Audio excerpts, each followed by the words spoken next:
नमस्कार, सप्ततारा न्यूजमध्ये आपले स्वागत आहे। आज गुरुवार दिनांक 26 सप्टेंबर 2024 न्यूज बुलेटिनमध्ये जाणून घेऊया आजच्या ठळक घडामोडी। कोरेगावात बहुजन विचारवादी संघर्ष समितीचे अभिनव आंदोलन, गाढवांच्या गळ्यात अडकवले खासदार राहुल गांधी व के.सी. वेणुगोपाल यांचे फोटो, तहसीलदार कार्यालयावर काढला मोर्चा। दलित समाजाचे आरक्षण रद्द करणार म्हणणाऱ्या काँग्रेसचे नेते खासदार राहुल गांधी आणि काँग्रेस पक्षाचे सरचिटणीस के.सी. वेणुगोपाल यांच्या निषेधार्थ सातारा जिल्हा बहुजन विचारवादी संघर्ष समितीच्या वतीने गुरुवारी सकाळी 11:30 वाजता कोरेगावात अभिनव आंदोलन करण्यात आले। गाढवांच्या गळ्यात खासदार राहुल गांधी व के.सी. वेणुगोपाल यांचे फोटो अडकवून तहसीलदार कार्यालयावर गाढव मोर्चा नेण्यात आला। जिल्हा परिषदेचे माजी सदस्य संदीप भाऊ शिंदे व भाजपच्या ज्येष्ठ नागरिक आघाडीचे जिल्हाध्यक्ष बबनराव कांबळे यांच्या नेतृत्वाखाली हे आंदोलन करण्यात आले। कोरेगाव येथील डॉक्टर बाबासाहेब आंबेडकर नगरमध्ये डॉक्टर बाबासाहेब आंबेडकर यांच्या पुतळ्यास पुष्पहार अर्पण करून अभिवादन करण्यात आले। त्यानंतर शिवतीर्थ हुतात्मा स्मारक रोटरी उद्यान येथे छत्रपती शिवाजी महाराज यांच्या पुतळ्यास पुष्पहार अर्पण करून अभिवादन करण्यात आले। त्यानंतर साखळी पूल जुना मोटर स्टँड मार्गे गाढव मोर्चा तहसीलदार कार्यालयावर नेण्यात आला। संदीप भाऊ शिंदे, बबनराव कांबळे यांच्यासह जिल्हा परिषदेचे माजी सदस्य कांतीलाल कांबळे, पंचायत समितीचे माजी सदस्य रवींद्र बोतालजी, भारतीय रिपब्लिकन पक्षाचे कार्याध्यक्ष विलास रणखांबे, जिल्हा परिषदेच्या माजी सदस्या मधुताई कांबळे, लोक बहुजन पार्टीचे जिल्हा युवक अध्यक्ष रणजित कसबे, नगरसेवक राजेंद्र वैराड, अर्जुनदादा आवटे, राजन येवले, गणेश येवले, धीरज सरगडे, संजय दुबळे, प्रदीप बोतालजी, विनोद बोतालजी, झोपडपट्टी सुरक्षा दलाच्या अध्यक्षा सुनीता जाधव यांच्यासह प्रमुख पदाधिकारी, कार्यकर्ते व समाज बांधव या आंदोलनात सहभागी झाले होते। महसूल नायब तहसीलदार उदय सिंग कदम यांना निवेदन सादर करण्यात आले। यावेळी जोरदार घोषणाबाजी करण्यात आली। आरक्षण आहे ते मागासवर्गीयांच्या वाट्याचं असलेलंच आरक्षण आहे। खऱ्या अर्थानं हे आरक्षण संपवण्याची भाषा, हे आरक्षण बंद करण्याची भाषा जी राहुल गांधी आणि के.सी. वेणुगोपाल यांनी केलेली, या काँग्रेसच्या वेणुगोपाल यांनी केलेली आहे, त्याचा संपूर्ण या दलित समाजाच्या वतीनं मी जाहीर निषेध करत आहोत। विधानसभा मतदारसंघाचे आमदार महेशजी शिंदे साहेब यांच्या मार्गदर्शनातून आज कोरेगाव शहरामध्ये काही दिवसापूर्वी जे राहुल गांधी आणि के.सी. वेणुगोपाल यांनी जे वक्तव्य केलं की आम्ही सत्तेत आल्यानंतर आम्ही आरक्षण रद्द करू, त्या संदर्भात आम्ही संबंध कोरेगावमध्ये आज तहसीलदार यांना निवेदन देण्यासाठी उपस्थित राहिलेलो आहे आणि आम्ही राहुल गांधी आणि के.सी. वेणुगोपाल यांचं निषेध करत आहोत। अरे तुमची सत्तेत येण्याची भाषा आहे, आम्ही तर तुम्हाला साधं बूथ सुद्धा लावू देणार नाही आणि निवडणुकीला उभं सुद्धा राहू देणार नाही, असं सर्व आम्ही दलित समाज तुमचा पूर्णपणे निषेध करत आहोत। निवडणूक सोपी जाणार नाही याची कल्पना असल्यानेच विरोधकांकडून खासदार शरद पवार यांना सातत्याने टार्गेट करण्याचा प्रयत्न। आमदार शशिकांत शिंदे यांचा आरोप, महायुतीवर साधला निशाणा। महाराष्ट्रामध्ये शरद पवार यांची भीती भाजप आणि महायुतीने घेतली आहे। पवार साहेब काय करू शकतात याचं चित्र लोकसभेला सर्वांनी पाहिले आहे। शरद पवारांवर लक्ष केंद्रित केले नाही तर निवडणूक सोपी जाणार नाही याची कल्पना असल्यामुळे पवार साहेबांना टार्गेट केले जात आहे। मात्र सामान्य जनतेला सर्व काही माहिती आहे। ते मतपेटीतून राज्यात सत्तांतर घडवतील असा विश्वास राष्ट्रवादी काँग्रेस शरदचंद्र पवार पक्षाचे नेते माजी मंत्री आमदार शशिकांत शिंदे यांनी व्यक्त केला।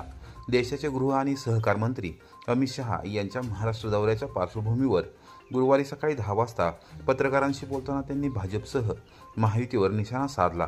लोकसभेच्या निवडणुकीनंतर महाराष्ट्र आपल्या हातातून गेला आहे, महायुतीला कळाले आहे। महार म्हणून केंद्रातले नेते आता निवडणुकीच्या पार्श्वभूमीवर महाराष्ट्रामध्ये लक्ष केंद्रित करत आहेत। अमित शहा आले तो त्यांच्या पक्षाचा कार्यक्रम आहे, त्यावर आम्ही बोलणार नाही, पण एक आहे, महाराष्ट्रातील जनतेने आता ठरवले आहे, त्यामुळे महायुती आणि भाजपला विचार करण्याची वेळ आली आहे। केंद्रातील सगळी मंडळी येत आहोत, यातूनच महाराष्ट्रातील चित्र स्पष्ट दिसून येते, असे त्यांनी निदर्शनास आणून दिले। मराठा आरक्षणाच्या संदर्भात जे आंदोलनात चालले आहे, मराठा क्रांती योद्धा मनोज जरांगे पाटील यांनी आरोप केले आहेत। या आरोपांमध्ये तुम्ही तुमचं क्लेरिफिकेशन करण्यासाठी सातत्याने सगळीकडे सांगत सुटलेला आहात की आम्ही असं केलं तसं केलं, तरीही महाराष्ट्राच्या जनतेचा तुमच्यावर विश्वास राहिलेला नाही। कोणत्याच समाजाचा विश्वास आता राहिलेला दिसत नाही। समाजामध्ये वाद घालून राजकारण करण्याची परिस्थिती निर्माण झाल्यामुळे सातत्याने समाजासाठी हे केले ते केलं असं सांगण्याचा प्रयत्न होतोय, अशी टीका आमदार शशिकांत शिंदे यांनी केली।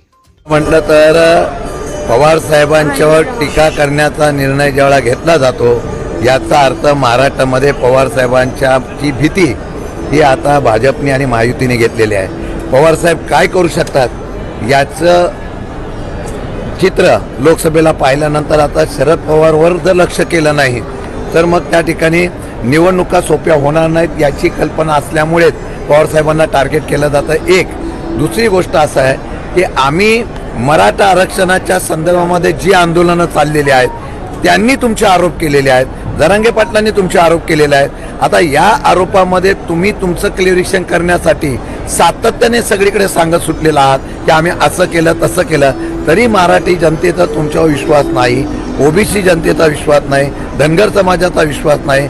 याचा अर्थ असा आहे तुम्ही समाजामध्ये वाद घालून राजकारण करता असा विश्वास निर्माण झाल्यामुळे आपल्याला सातत्याने मराठा समाजासाठी आम्ही हे केलं सांगण्याचा प्रयत्न होतोय, त्यामुळे मराठा समाजाच्यावर तुमचा विश्वास राहिला नाही हे चित्र दिसल्यामुळे मग आता पवार साहेबांवर टीका करावी अशा प्रकारचं राजकारण आपण करतो।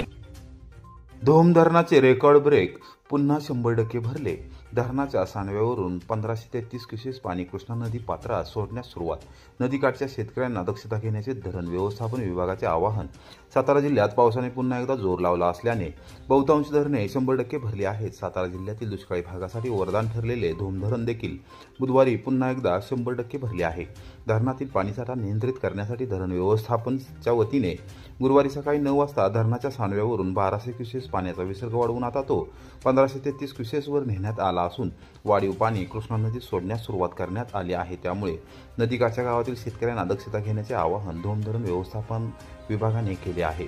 सातारा जिल्ह्यातील वाई, जावली, सातारा आणि कोरेगाव तालुक्यातील शेतकऱ्यांसाठी धोम धरण अत्यंत महत्त्वपूर्ण असून या धरणावर 4ही तालुक्याचे अर्थकारण चालते। मोठ्या प्रमाणावर आले, ऊस आणि सोयाबीन ही पिके घेतली जात असून धोम धरणाच्या आवर्तनांवर या पिकांचे भवितव्य कायमच अवलंबून असते।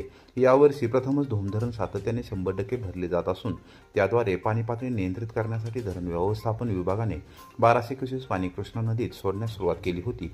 पावसाचे प्रमाण व पाण्याच्या एव्यानुसार पाणी सोडण्यामध्ये वाढ करण्याबाबत निर्णय घेतला जात असल्याचे व्यवस्थापनाने स्पष्ट केले आहे। नदीपात्रात अथवा काठावर जात असताना काळजी घ्यावी। धोम धरणातून सोडलेले पाणी त्याचबरोबर डोंगर कपाऱ्यातून आणि ओढ्या नाल्यातून येणाऱ्या पाण्याचे प्रमाण लक्षात घेऊन नदीच्या पाणी पातळीत वाढ झाली आहे, त्यामुळे शेतकऱ्यांसह अनेकांनी नोंद घ्यावी व धोम धरण व्यवस्थापन विभागास सहकार्य करावे असे आवाहन करण्यात आले आहे। कास पठारावर रानगवे कळपाने फिरताना आढळले, स्थानिकांनी व्यक्त केले आश्चर्य। पर्यटकांनी मोबाईलमधून टिपले कळपाचे छायाचित्र। जागतिक वारसा स्थळ असलेल्या कास पठारावर फुलांचा हंगाम ऐन बहरात असून पर्यटक मोठ्या प्रमाणावर गर्दी करू लागले आहेत। गुरुवारी दुपारी 4:30 वाजण्याच्या सुमारास या पठारावर रानगव्यांचे दर्शन झाले। रानगव्यांचा कळप पाहून पर्यटक मात्र चांगलेच घाबरले। कास पठारावर पहिल्यांदाच कळपाने फिरताना रानगवे पाहून स्थानिक ग्रामस्थांनी आश्चर्य व्यक्त केले। रानगव्यांच्या कळपाने पठारावर फेरफटका मारला। सुमारे 17 रानगवे आढळून आले। स्थानिकांनी रानगवे पाहिल्यानंतर आश्चर्य व्यक्त केले। काही काळ घबराटीचे वातावरण निर्माण झाले होते। पठारावरील फुले पाहण्यास आलेल्या पर्यटकांनी मोबाईलमधून रानगव्यांच्या कळपाचे छायाचित्र टिपले।